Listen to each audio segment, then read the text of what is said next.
Olá, amigos do Notícias Agrícolas, muito boa tarde, sejam todos bem-vindos. Bem-vindos, meu Brasil, nesse momento importante do nosso país. Falo com vocês direto do Mato Dentro. Mato Dentro é um bairro aqui próximo a Mojimirim, Arthur Nogueira, Engenheiro Coelho, um enclave, onde eu resido, tenho aqui a minha antena, meu escritório, o meu pequeno estúdio, para falar para o Brasil. Esse é o tema que nós estamos referenciando agora, então o nosso título é Vamos Falar para o Brasil. Estou lá ao meu fundo, a bandeira mais linda do mundo, e aqui do Mato Dentro eu vou chamar o meu entrevistado, o meu amigo, o advogado Antônio Fernando Pinheiro Pedro, que está lá na aclimação em São Paulo. Então, do Mato Dentro para a aclimação em São Paulo, cumprimento o doutor Fernando, meu amigo Antônio Fernando Pinheiro Pedro. Seja bem-vindo, doutor Fernando. Muito obrigado, João Batista. Muito obrigado. É um prazer sempre estar com você e com os seus telespectadores. Muito bem. Eu sou partícipe do grupo que o doutor Fernando administra, né? Se dedica a sua vida a isso. É um dos maiores grupos que eu tenho conhecimento. É um grupo político. E o doutor Antônio Fernando Pinheiro Pedro, que é vice-presidente da Associação Paulista de Imprensa, é um advogado atuante, mas está tirando parte da sua vida, inclusive vida profissional, para se dedicar aos assuntos do Brasil. Acho que apresentei bem, doutor Fernando, a sua atual atividade? João, você sabe que eu sou um aprendiz no jornalismo, você é um mestre, né? No que tange essa parte da rede, eu acho que esse grupo ele teve uma importância muito grande e ainda tem, porque ele reúne formadores de opinião, né, João? Você é copartícipe junto conosco. Nós temos ali 240 quadros da República entre ministros, magistrados, né, oficiais de polícia, generais, né? Ou seja, nós estamos aí com um grupo que, na verdade, é absolutamente a cara do Brasil, né? Pois bem, e ontem, com os vários fatos, a gente vai aprendendo, de vez em quando eu dou um pitaquinho ali e tal, mas ontem eu falei, não, eu preciso falar com o doutor Fernando, porque de madrugada, de manhã, a gente está aprendendo, e é bacana isso, essa possibilidade que a internet nos dá de ter essa interlocução com pessoas que pensam, que têm informação. E ontem, estou frisando ontem, porque a nossa pauta ontem era a pesquisa do Ibope. Aí as coisas se sucederam, então eu vou fazer aqui uma referência a nossa agenda da nossa conversa com o doutor Fernando Pedro. Então, é assim, claro, vamos manter a pauta. A primeira curiosidade de ouvir o doutor Fernando é sobre a pesquisa Ibope, o que ele acha, depois o que ele acha desse comportamento da mídia, da grande imprensa principalmente. Depois, na sequência, o que aconteceu, veio a pressão do STF, que pode até mandar me prender, porque, enfim, tal, né? Vamos ouvir o doutor Fernando. Aí depois veio o Rodrigo Maia, para mim uma coisa surpreendente, de repente ele atacou o Sérgio Moro, atacou o projeto do Sérgio Moro contra a violência, eu fiquei assim abismado, hoje de manhã veio a explicação. Junto com a prisão de Michel Temer, foi preso também o sogro do Rodrigo Maia, né, o Gato Angorá. E aí tem a resposta de Sérgio Moro ao Rodrigo Maia, o presidente da Câmara, que eu considero assim um dos textos curtos e mais contundentes dos últimos dias. Eu acho que, para a nossa conversa desse instante, está de bom tamanho a nossa pauta, né, doutor Fernando? Está enorme, né? Essa pauta é a pauta que a gente sempre quis, não é verdade, né? Eu acho que nós, quando formamos esse grupo, ainda na época da Dilma, né, João Batista, a gente esperava esta pauta, né? Falando nisso, falando em Dilma, ela hoje completa-se 2 anos da defenestração da ensacadora de ventos. E aí eu mandei para o grupo essa lembrança que eu recebi de outra pessoa, ela tentando explicar que o vento pode ser ensacado. Eu achei uma coisa fenomenal. E aí eu, na madrugada, ali lendo o Vamos Falar para o Brasil, me perguntando como é que a gente pôde ficar sobre uma administração de uma pessoa tão incapaz, tão esquisita como Dilma Rousseff. Doutor Fernando, antes de mais nada, tudo indica que ela será presa?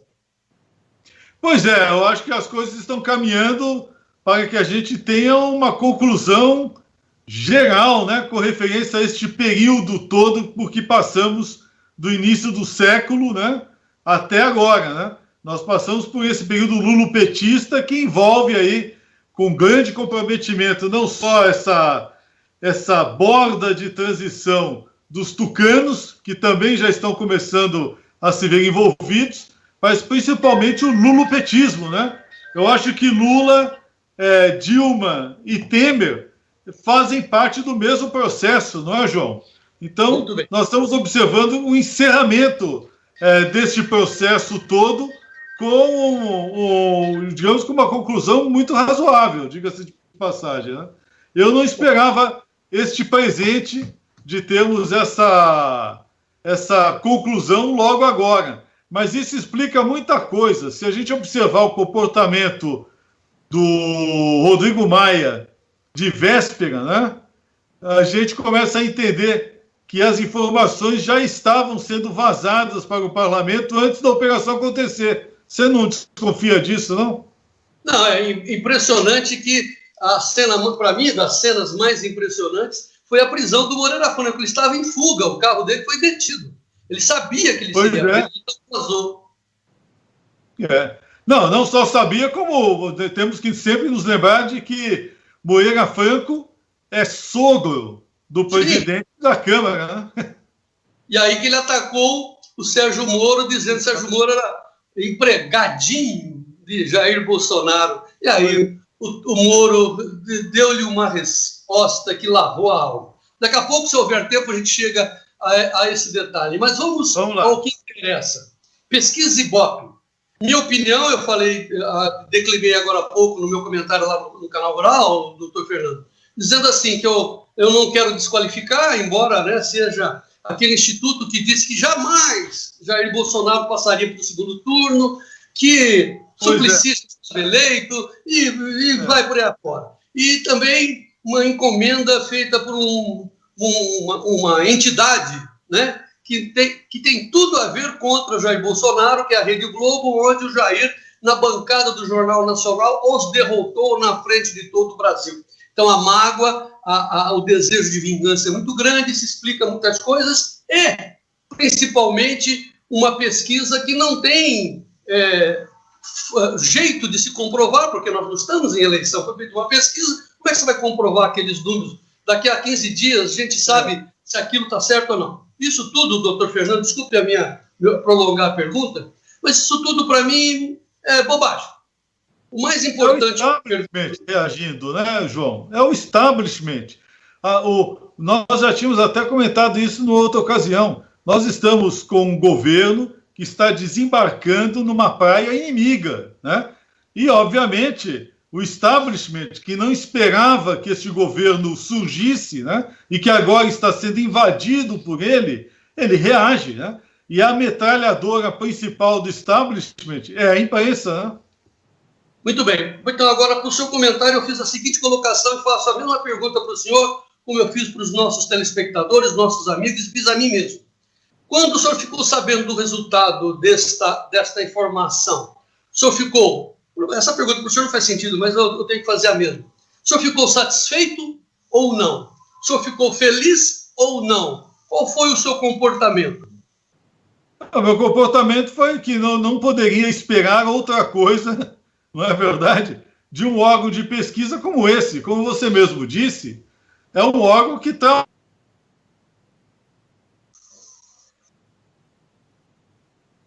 trabalhou, continua fazendo isso, né? Nós não sabemos, como você muito bem disse, os critérios. A pesquisa, pelo visto, eu não sei se ela foi qualitativa ou quantitativa. Qualitativa, com certeza, não foi, porque, pelo visto, ela foi reduzida a 3 perguntas, né? Bom, péssimo, confia, não confia, né? Portanto, um horizonte muito restrito de pessoas, né?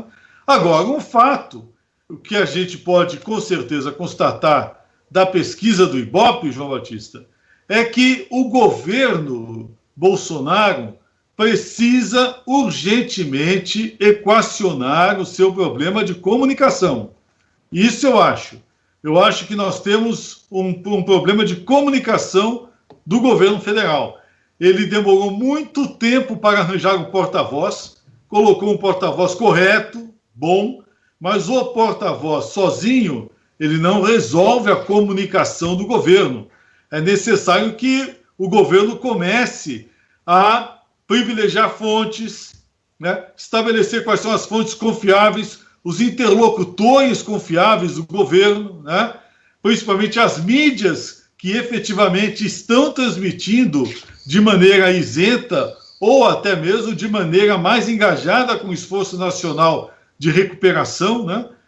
Identifique essas mídias para que elas possam efetivamente serem turbinadas, né?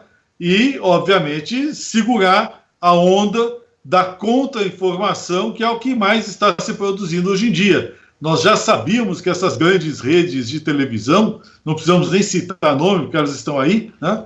Elas iriam reagir, elas reagiram durante a campanha e continuam reagindo. Elas não queriam este governo no poder, elas não conseguem uma interlocução válida com esse governo e elas vão provocar o quanto puderem, né, da forma como puderem, crises, né, internas desse governo, porque isto será a fonte da qual elas irão se alimentar nos próximos meses ou durante todo este mandato, né? Então, se o governo não acertar a sua comunicação, ele vai sempre tomar essas boladas nas costas, né? Como nós estamos observando aí nessa pesquisa do Ibope. Mas não devemos nos preocupar muito, não, porque as pesquisas, a forma como estão vindo, vêm da mesma fonte que se abeberou dos números errados que resultaram no equívoco enorme aí, contrariamente ao que acabou ocorrendo, não é verdade? Então, na minha opinião, assim, claro que, respondendo à pergunta que eu fiz a mim mesmo, o fato, né, ao tomar conhecimento da pesquisa, claro que eu fiquei triste. Não é possível. Ao mesmo tempo, fiquei muito satisfeito, porque serviria, e serviu, está servindo, para a gente, como se diz no meu mato dentro, ajeitar a carga. Ou seja, fazer uma reflexão, ajustar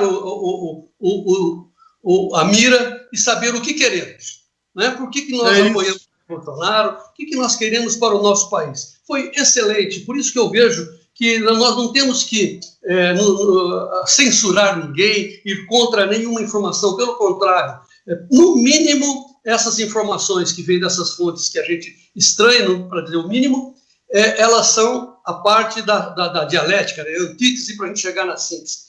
Ótimo, que bom. Foi por causa dessa pesquisa que, inclusive, nós estamos falando nesse instante. Agora, é verdade, João. Pois não. Agora vamos para a segunda colocação. Como é que o senhor está vendo a pressão da grande mídia sobre o governo Bolsonaro? Olha, você se lembra, João, eu até cheguei a escrever sobre isso num artigo sobre os desafios, né, dos primeiros desafios que o Bolsonaro iria encontrar ao assumir o governo, né, ao desembarcar nesta praia inimiga. E o grande desafio seria a lawfare, quer dizer, a guerra legal contra ele, e a guerra de comunicação.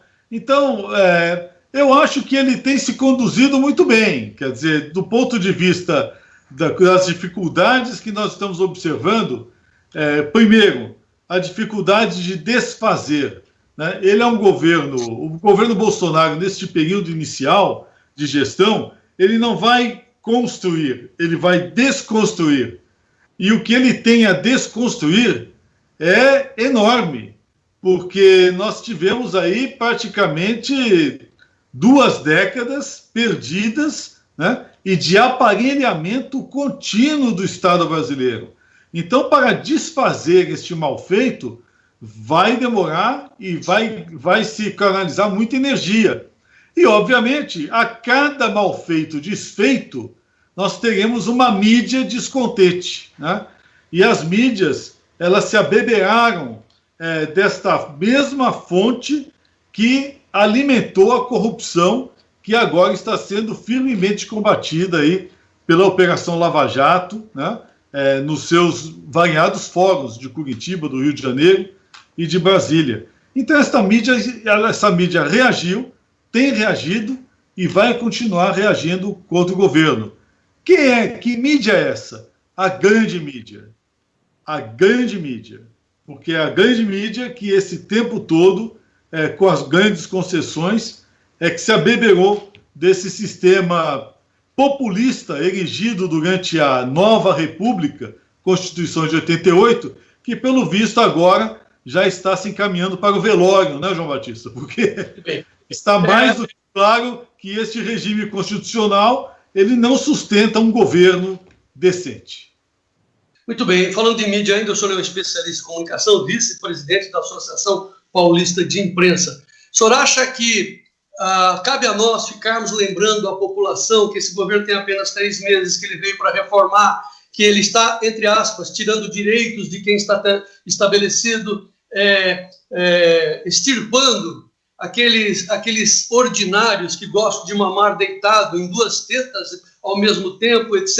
Isso tudo, claro, tira votos lá no Congresso, da aprovação da Previdência, enfim, é um grande jogo. O senhor acha que é importante que a gente lembre à população que o governo é recente, que tem todas essas dificuldades, ou o senhor acha que a mídia social é suficiente e faz com que a população entenda e compreenda o que se passa?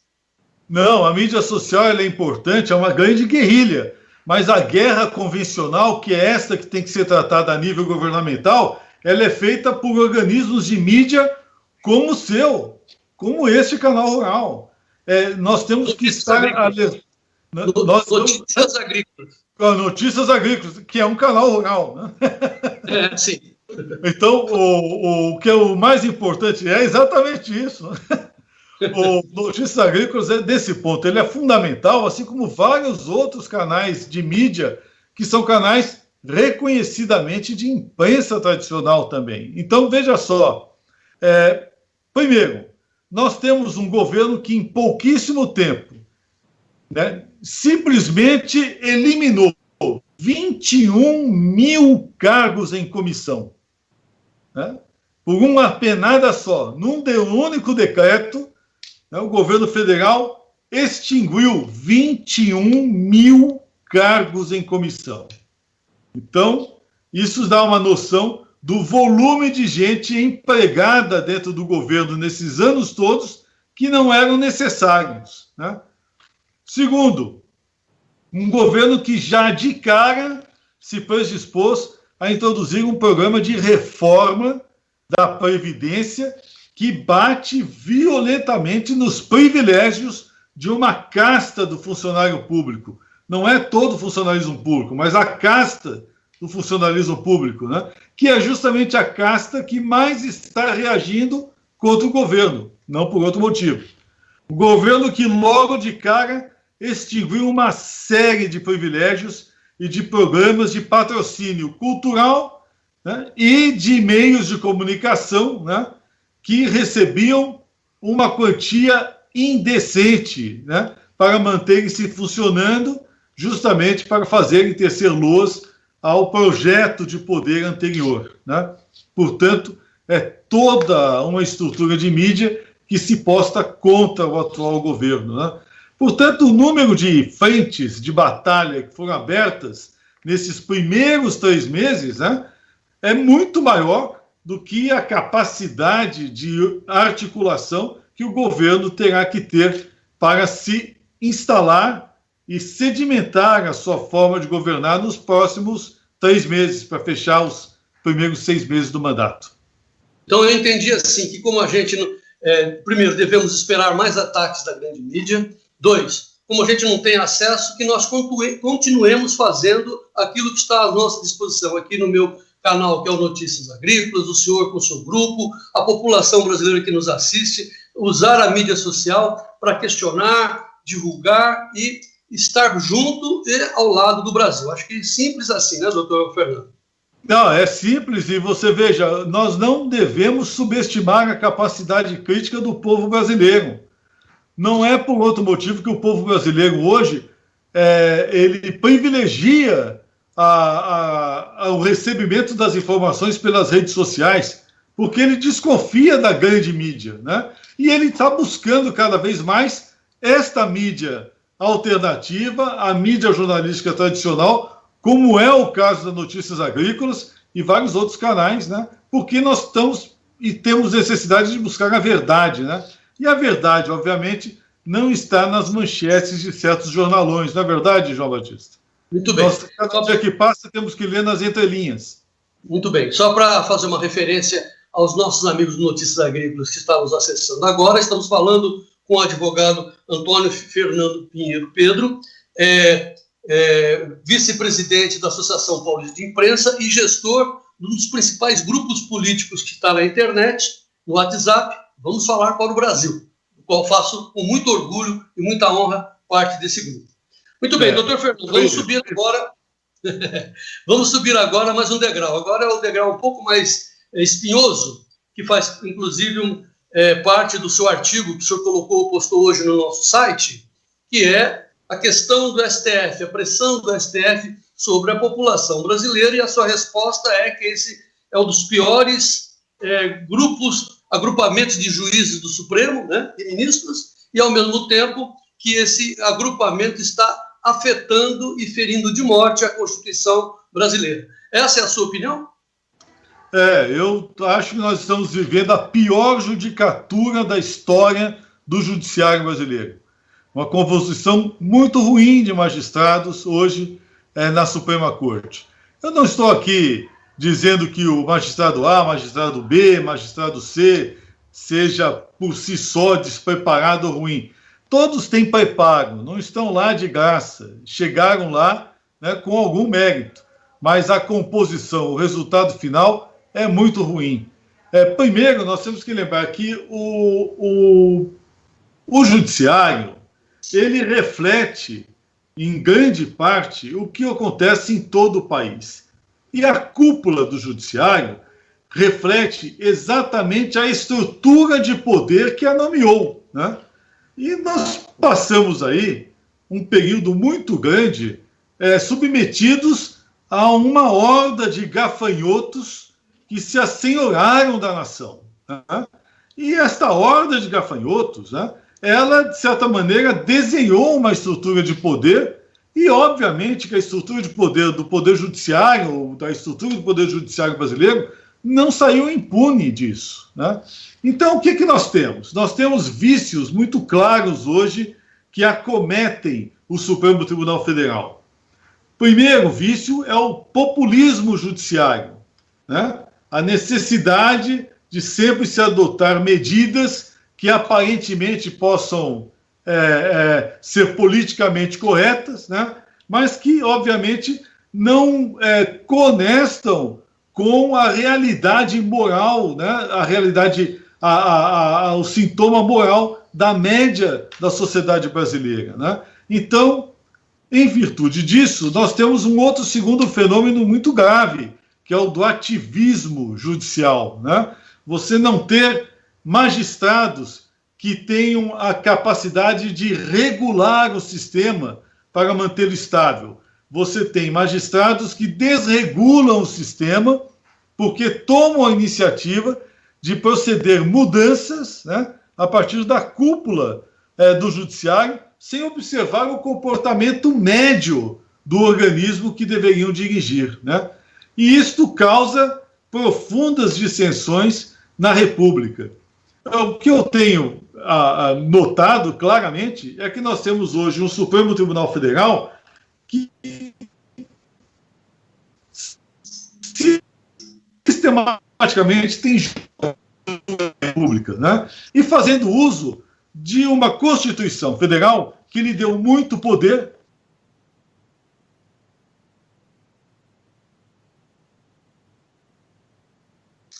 Doutor Fernando, travou a sua comunicação, mas vamos em frente.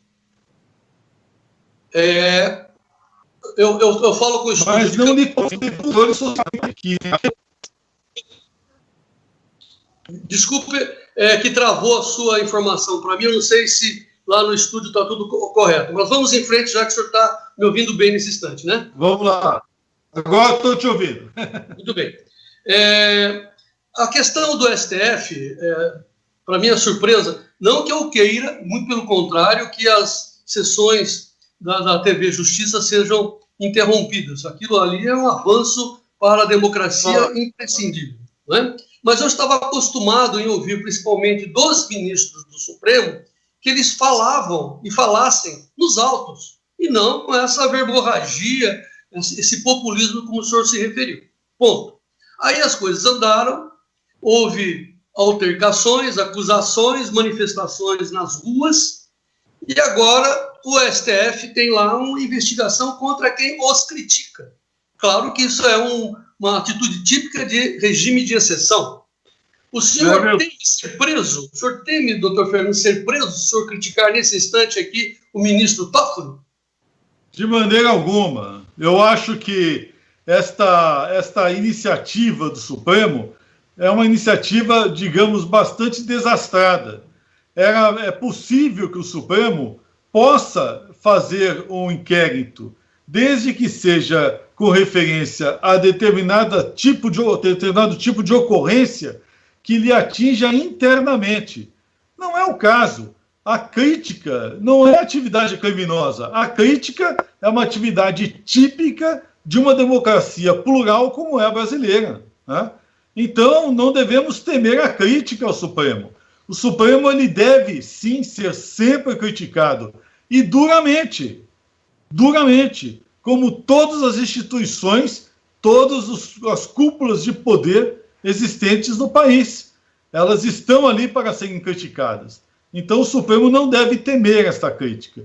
O que eu tenho observado, isso sim, neste comportamento grave do Supremo, é que parece que ele está agindo preventivamente em função do que está ocorrendo hoje nas alterações que estão sendo introduzidas pelo governo Bolsonaro e que estão se refletindo já no poder legislativo e que irão atingir o poder judiciário. Um grande exemplo, as reformas que estão sendo feitas com o ministro Moro, né, que está envidando esforços para ampliar a atividade de combate à corrupção. E nós estamos hoje testemunhando aí uma prisão em massa, inclusive de ex-presidente da República, né? Ou seja, ministros sendo presos, presidentes passados sendo presos, ou seja, nós estamos observando aí um trabalho policial muito forte que não ocorreria se não houvesse um governo disposto a fazê-lo. E o governo federal hoje está disposto a fazer. Já no Congresso Nacional, há uma necessidade premente nesta nova legislatura de alterar parte da Constituição Federal. Nós não temos condição de governabilidade com esta Constituição Federal moribunda que temos hoje. Essa Constituição democraticamente terá que ser alterada, talvez por meio de emenda constitucional. E nós já tivemos essa experiência de alteração da Constituição por emendas na atual Constituição pelo menos 46 vezes, João. Então, é normal que isso aconteça, mas isso está incomodando profundamente a cúpula do Poder Judiciário. E por quê? Porque nós estamos vendo claramente a nova bancada que forma a maioria na Câmara Federal e em parte do Senado trabalhar para questionar a atual estrutura de poder do Judiciário. E já há, inclusive, deputados, né, e senadores que estão se empenhando em fazer uma CPI, né, e requerer, como de fato já requereram, até mesmo o impeachment de determinados ministros do Supremo Tribunal Federal. E é isso que assustou a cúpula do Poder Judiciário brasileiro. Então eu vejo este inquérito, né, como um comportamento sintomático de que o Supremo Tribunal Federal está acusando os golpes que os demais poderes da República já estão assestando contra ele. Muito bem, eu vejo com muita satisfação essas informações que o senhor nos coloca, porque tarda, até mesmo isso que eu quero dizer, tarda as mudanças nessa Constituição atual, chamada Constituição Cidadã, que, para mim, na minha opinião, é uma Constituição socialista que deu muito mais direito do que deveres. Tomara que isso aconteça. Mas, para encerrar esse capítulo, essa manifestação do senador Cajuru, que foi de dedo e denunciou o ministro Gilmar Mendes, dizendo que ele vende decisões, como é que o senhor vê isso? O senador tem esse direito de falar essas coisas, ele tem que apresentar provas, o Ministério Público tem que tomar parte. Como é que o senhor vê isso? Bom, primeiro que desde Roma Antiga, né, o Senado da República, né, ele tem esta capacidade de proteger, né, todos os seus membros, né, de qualquer tipo de represália que se possa ter por suas opiniões. Então, um senador da República é um senador protegido, né? E não é de hoje, é desde sempre, né? O Senado da República constitui a instituição mais importante do sistema republicano mundial, né? O Senado, ele é importante aqui nos Estados Unidos, como é a Câmara Alta na Inglaterra, né? Ou seja, o Senado ele representa a federação da República. Ele não representa nem o povo, ele representa a federação, né? Então, quando um senador da República faz este tipo de acusação, isto tem efetivamente uma gravidade imensa. E é óbvio que isso deverá se refletir, né, ou numa comissão parlamentar de inquérito, né, ou num processo, né, ou da iniciativa do Judiciário, ou da iniciativa do próprio Poder Legislativo. Nós veremos um embate, e um embate com consequências fortes, né? Então, a acusação do senador Cajuru, que é um senador corajoso, diga-se de passagem, ele vem aí para renovar o Senado Federal, né? É uma acusação na qual nós devemos prestar muita atenção. E o ministro Gilmar, ele é um ministro interessante do ponto de vista de quem lida com a justiça, porque ele é meio pendular, né? Então, uma hora ele atua e a gente assombrosamente fica até surpreendido positivamente, e outra hora ele atua de maneira a descontentar a gregos e a troianos, né? E como ele mesmo diz, não é função de magistrado agradar ou desagradar, né? Ele tem que cumprir, seguir aquilo que lhe dá, que está dentro de suas convicções. Mas venhamos e convenhamos, né? Está ocorrendo hoje, graças a esse ativismo judicial, um volume muito grande de atritos do Supremo Tribunal Federal com a sociedade, e o ministro Gilmar está envolvido nessa relação atritosa. Então, ele é um dos alvos, obviamente, desta crise institucional que nós estamos todos aqui, né, João Batista, assistindo de camarote, né, e opinando do lado de fora, né? Pergunta final desse quesito aí nessa pauta do STF. A senhora acredita que o Senado, o Congresso, instale a CPI lá do Lava Toga? O que significa isso? A gente pode ver o Gilmar Mendes sendo convocado pelos senadores para prestar depoimentos e responder a perguntas como do senador Cajuru. E, por fim, terceira pergunta, numa só, se isso não vai trazer complicações para a aprovação da Previdência. Pois é. O problema agora é tudo uma questão de conveniência, né, e oportunidade, né?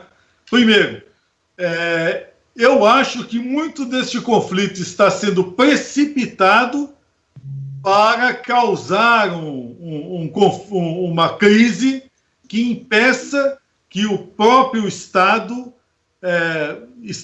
imponha esta reforma da Previdência. A Previdência, obviamente, é o alvo principal de todo este conflito. Por quê? Porque ela elimina uma série de privilégios, e uma série de privilégios serão eliminados em escala. Então, efetivamente, nós temos que tomar cuidado com a Previdência. Mas eu não posso deixar de registrar aqui a grande coragem, não só do Executivo, como de parte do Legislativo, né, de começar a enfrentar esta grande batalha em prol da reforma do Judiciário e da própria Constituição. Então, esta crise, ela é esperada, ela é bem-vinda, né? Ela faz parte do movimento pendular da história, né? Nós estamos agora voltando o pêndulo de um período de diástole, né, para um período mais de sístole, ou seja, em que há necessidade de se observar grandes reformas, né, que o Golbery, que esteja onde estiver, não nos ouça, mas ele está nos ouvindo. Né? Então, é óbvio que nós temos uma crise institucional que deverá ser resolvida, e ela só pode ser resolvida com estes sintomas que nós estamos observando hoje. Então, eu não tenho dúvida, João, respondendo a você aqui positivamente, eu acho que nós vamos ver, sim, o ministro Gilmar, quiçá outros ministros do Supremo, né, tendo que prestar satisfações ao Legislativo, ao Senado Federal. Eu acho que não haverá outra saída. Assim como o certo seria nós trabalharmos firmemente para uma reforma do Judiciário que começasse pela cúpula do Poder Judiciário. Nesse dia do depoimento, eu vou fazer uma grande panela de pipoca e assistir com enorme satisfação e aprender o que é democracia. Me convide, hein? Doutor Fernando, penúltimo assunto que não pode passar batido, temos que registrar aqui, a petulância do presidente da Câmara de espetar o dedo contra o ex-juiz o ministro Sérgio Moro, dizendo que Sérgio Moro estava apresentando um projeto anti-violência, bem tipo cola e corta, sendo um estafeta, um empregado de Jair Bolsonaro, e depois a resposta brilhante de Sérgio Moro. Aí hoje nós desvendamos o porquê dessa posição estapafúrdia do Rodrigo Maia, o chamado Botafogo. Como é que o senhor viu isso? Não, o que você acabou de falar, que ele não se perca pelo apelido, né? Botafogo, né? Na verdade, o fogo já estava comendo as barras, né? As barras da calça dele, né? Veja só, o que nós temos hoje é muito claro, né? Primeiro, o governo federal, ele impôs agora um ritmo que pôs contra a parede grande parte do legislativo brasileiro, né?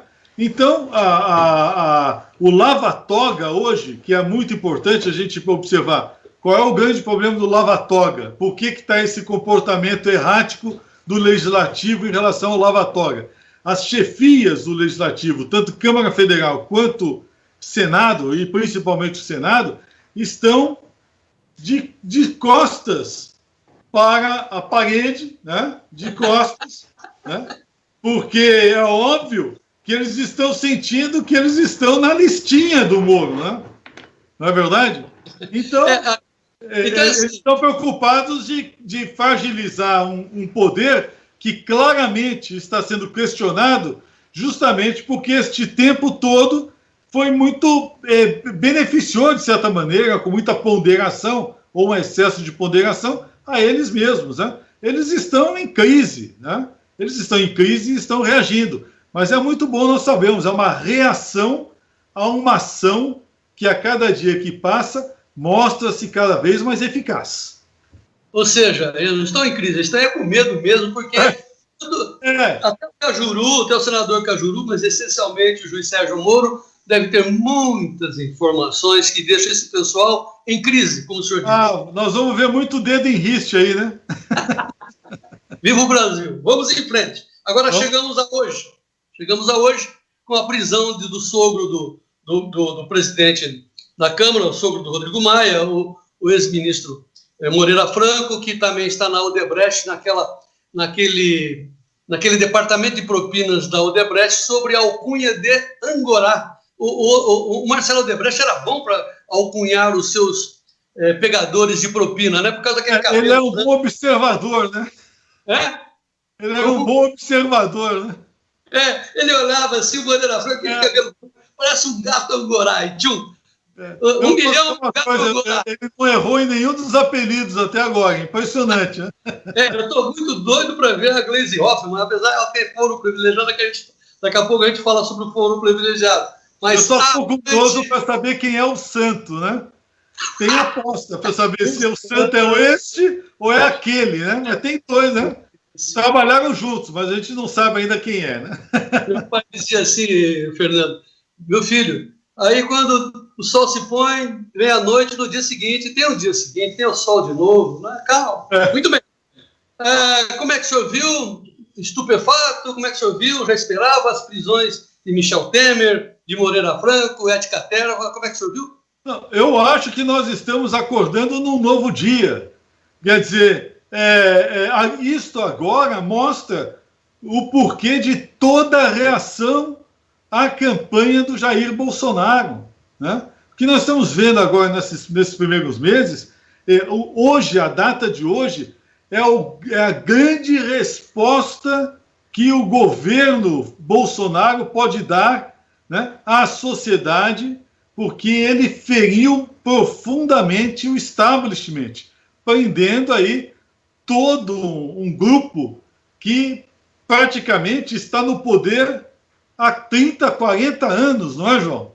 Não é de hoje, né? E olha, pegou o cerne, a nata do PMDB, né? E realmente uma ação brilhante, e olha, uma ação brilhante do Poder Judiciário, mas não da cúpula, né? O Poder Judiciário concursado, né? Aqueles juízes que estão trabalhando diuturnamente com o Ministério Público, né? Na busca de produzir justiça para o país. Este Poder Judiciário, ele não se vê refletido no Supremo Tribunal Federal. Pelo menos é a minha, a sua, a percepção de todo mundo. Não é verdade, João? Bom, agora chegou na hora da gente fazer uma pequena brincadeirinha para a gente levar o assunto muito sério. A brincadeirinha está na mídia, nos grupos, perguntando. É uma enquete. Gilmar Mendes liberta Michel Temer ainda hoje à tarde, hoje à noite ou amanhã cedo? Pois é. A, B ou C? Olha, eu acho que ele vai libertar lá rapidinho. E ele tem até supedâneo para isso, né? Michel Temer não estava fugindo, está aí, né? Está à disposição do judiciário e tal. Mas digamos que esta ação ela tem ela, na verdade, é muito mais simbólica, né? Ela tem um efeito simbólico muito maior, muito mais transcendente do que a aposta se o Gilmar Mendes vai agir com A, B, C ou D, ou NDA, nenhuma das anteriores, né? Então, mesmo porque é uma lista, né, João? Nós só estamos vendo agora, nós só estamos chegando, já foi a turma do PT, turma do PMDB, né, já está atingindo a tucanagem, e daqui a pouco vai transcender esse poder político para o judiciário, é óbvio, né? Agora a pergunta crucial, porque o Gilmar Mendes, inclusive o próprio Estadão, que a gente tem com muito carinho, né, disse em editorial que o Gilmar Mendes está correto em tomar suas atitudes, porque ele está agindo conforme a lei, conforme a Constituição. E a Constituição, é isso que nós vamos definir, o STF vai definir agora, dia 10 de abril, se a prisão em segunda instância, se a condenação em segunda instância realmente demanda prisão, e essa história de ter que provar, né, o ato de ofício, né, o Lula assinou, mandou roubar, né, parece uma brincadeira infantil. Mas, enfim, como é que fica essa questão de ter que apresentar provas? O juiz Bretas vai apresentar provas pela sua demanda de deter hoje o ex-presidente Michel Temer. Como é que o senhor vê essa questão de produzir e ter provas? Nós temos dois problemas aí, João, se você me permitir. Primeiro, o Supremo Tribunal Federal causou um grande imbróglio nos procedimentos de investigação em curso no país. Porque quando o próprio Gilmar Mendes foi um dos que mais bateu nesta tecla, né, de impedir a famosa prisão provisória, né, e dizendo que isso não poderia acontecer, você não pode deter o indivíduo, aliás, você não pode deter o indivíduo para que ele possa prestar coercitivamente depoimento, né? Quando ele proibiu a detenção para prestar o depoimento, ele obrigou os próprios magistrados a procederem às prisões provisórias e preventivas, né? Para poder, às vezes, tomar depoimentos, esclarecer questões, né? E depois, em seguida, acabar libertando o mesmo indivíduo, né? Ou seja, o próprio Supremo Tribunal Federal, ele acabou criando a necessidade de que se utilizassem instrumentos muito mais fortes para se fazer um procedimento que poderia ser adotado de outra maneira, que era a condução coercitiva. Isso é um pano rápido. Segunda questão que eu acho desse ponto é o problema do Estadão e que tais. Nossa Constituição, como você muito bem disse, é lotada de direitos, né? De tal maneira que você não consegue punir ninguém. Você não consegue fazer com que a legislação se torne eficaz, principalmente no campo penal, quando, principalmente, o agente imputado é poderoso, né? Então, há duas doutrinas no judiciário, e nós observamos claramente que no Brasil a tradição é sempre pela primeira, que é a chamada doutrina abolicionista ou garantista, né? E nós temos o Supremo Tribunal Federal garantista, um Gilmar Mendes garantista e vários magistrados do Supremo abolicionistas, né? Que acham que, por princípio, o direito penal só se presta, né, a manter uma estrutura socialmente injusta, né? Por outro lado, nós temos a introdução no país da figura da lei e ordem. Esta doutrina está vindo com muita força. É esta doutrina que segue o Moro, que segue o juiz Bretas, né, que segue uma grande parte dos magistrados e promotores empenhados na implementação da lei de combate ao crime organizado e à corrupção, né? E eu me alinho muito à doutrina da lei e ordem, né, que é praticamente a doutrina que se segue na Itália e nos Estados Unidos, né? Então, este combate do ponto de vista doutrinário, ele é muito importante, viu, João? E o Estadão, ele está no meio dessa doutrina, né? O Estadão vai ter que rever este editorial mais cedo ou mais tarde. Nós vamos estar vivos para testemunhar isso. Muito bem. A nossa entrevista foi longa até demais, mas extremamente rica, e nós vamos encerrá-la com a outra questão, porque são tantas as questões, né, que a gente começou com 8 questões, vira uma centopeia se a gente não afunilá-la, né? Mas a questão, acho que o que nós precisamos deixar para os nossos telespectadores, como mensagem, qual é o assunto principal, qual é a manchete, onde nós devemos nos focar para chegar nessa mudança que a sociedade precisa, mudar a Constituição, etc. Será que a palavra-chave é privilégio? Ou seja, será que nós temos que olhar com mais atenção, darmos mais foco, espaço e esforço para combater o foro privilegiado? Será que é uma escolha ou tem outros assuntos mais prementes? Doutor Fernando. Não, eu acho que nós precisamos ficar de olho justamente no privilégio. Eu acho que nesse ponto é o ponto fulcral, o turning point desse processo todo. Hoje, com estas prisões que foram realizadas, nós estamos deixando bem claro um divisor de águas na República Nova, né? Que não vai se confundir com a nova República, que foi a que vigorou de 85 até agora, principalmente sob a égide da Constituição de 88. Nós estamos enterrando a Constituição de 88 com todas as glórias de maneira democrática, né? Esta Constituição, a partir do momento em que o Supremo Tribunal Federal passar a recorrer sistematicamente a ela para impedir, né, o avanço da doutrina da lei e ordem, ele estará demandando as reformas pelas quais estamos esperando e que estarão a cargo do Poder Legislativo brasileiro, com esta nova legislatura e, obviamente, contando com o apoio e com a ação determinante do Poder Executivo com este novo governo. Nós estamos observando claramente uma mudança de posição e o Legislativo é que passa a ser agora o grande comandante desta mudança. O teatro de operações agora no Brasil vai ser o Poder Legislativo nos próximos meses. Pode anotar, João. Nós vamos ver o Poder Judiciário, que foi tão importante nos últimos anos, decair. Não como poder, mas a sua cúpula, né? Ela hoje está reagindo, não está mais agindo, né? E o governo Bolsonaro, pelo visto, a partir de hoje, começou a governar. Olha, feita a manchete do doutor Fernando. A partir de hoje começou o governo Bolsonaro. Começou o governo Bolsonaro, finalmente terminando o mandato do governo anterior, né? Na prisão. Muito bem. Doutor Fernando, quer completar? Ou, enfim, uma derradeira pergunta.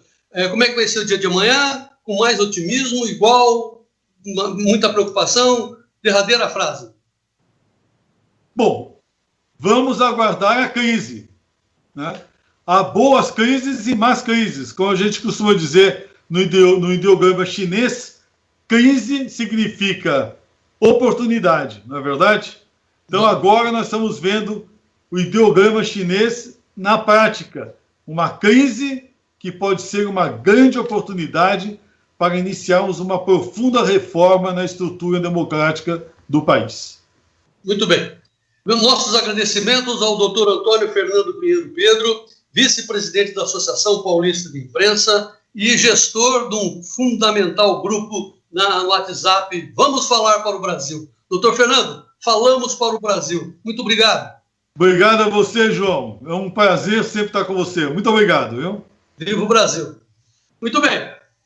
Amigos do Notícias Agrícolas, encerramos essa entrevista, mas voltaremos, né? Voltaremos, como disse os gaúchos, cada vez mais para esclarecer e trazer luzes para os nossos telespectadores. Viva o Brasil, obrigado pela atenção e vamos em frente.